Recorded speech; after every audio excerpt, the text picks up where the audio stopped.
Yeah, so I've been in Iowa for 5 years. I moved from St. Louis. If you know me, that's my city. I love my city. And I left kicking and screaming. I left because I was taking a staff position at a church. I'm not a pastor. I'm just lay staff. So pretty big church, been around for years. And they just hired me to work with a guy by the name of Doug Firm, primarily doing outreach stuff. So working with kids that are primarily from Chicago. A lot of those families have moved to Iowa City because they were giving out housing and stuff like that. So a lot of those projects in Chicago, Cabrini Green, stuff like that, got tore down. A lot of those families was like, we don't want our kids here no more. They move them to Iowa. I work with all those kids for the most part. None of them go to our church. 98% of them are not Christian. You know, those are the kids that I'm engaged with. But, however, I'm happy to say that in June, this coming June, so what's this, March, April, May, June, I'm moving back to St. Louis. So my son just graduated from high school. It was always a plan for us to move back. So I look forward to going back to the city, man, and being involved and connected. So, yeah, man, that's what it's been for me. The dopest thing is the Lord has been setting up I got partners that's getting out of jail now. My cousin been locked up 18 years. He come home in April. My other partner did 11 years. He just got out. So my other partner just built a studio. We've been connected. So all of these relationships, I'm like, wow, I cannot wait to get back home.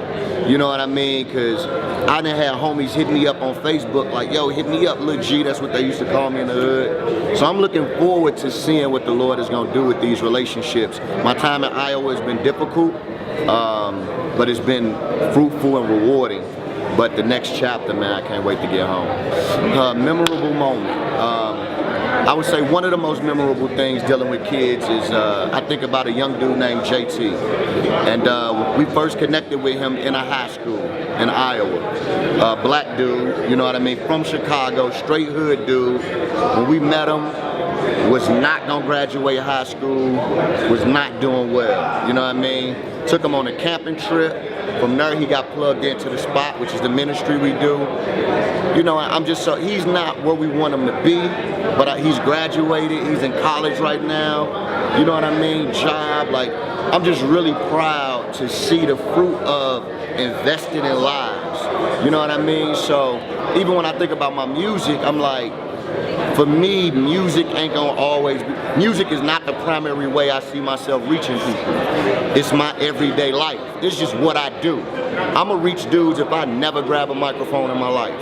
So, you know, seeing JT, seeing his growth, his maturity, his mother has moved and left him in Iowa with us. You know what I'm saying? Not on abandoned, but just has entrusted him to us, you know what I mean? So that's probably one of the most fruitful things I've seen, you know what I mean? It's been he called me daddy, he called my wife mama, he called my kids brother, you know what I'm saying? So those are things you can't, there's no amount of record sales, there's no amount of, nothing you can accomplish that can out-reward something like that, man. So, yeah. I think because it was so difficult for me and my wife, one thing that I always encourage families is, dog, moving to another city is very difficult. You don't even, especially if all y'all family is in one place, y'all have never lived anywhere else.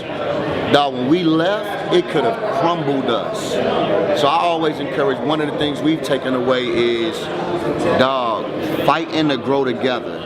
Because moving to another city, it had two options: grow us apart, or we would have to fold together. And if I'm honest, originally it was like we were growing apart. And then by God's grace, we were able to catch it and say, hold up, we tripping, Lord, you brought us here for a reason. And that allowed us to grow closer together. So I think we're gonna go back to St. Louis. We're different than we were when we left. We've been in Iowa for 5 years. So the love we have for each other, we didn't have community to lean on like we did in St. Louis. It was just us. You know what I mean? There was times we cooked big dinners and it was just us, you know what I'm saying? Whereas in St. Louis, our house was the spot. Like my wife cooked, everybody came, everything happened in my crib. So I think we're gonna be able to have an existence outside of that community that I think we thoroughly needed, and it drew us closer to the Lord in a different way. So I think that was huge for us.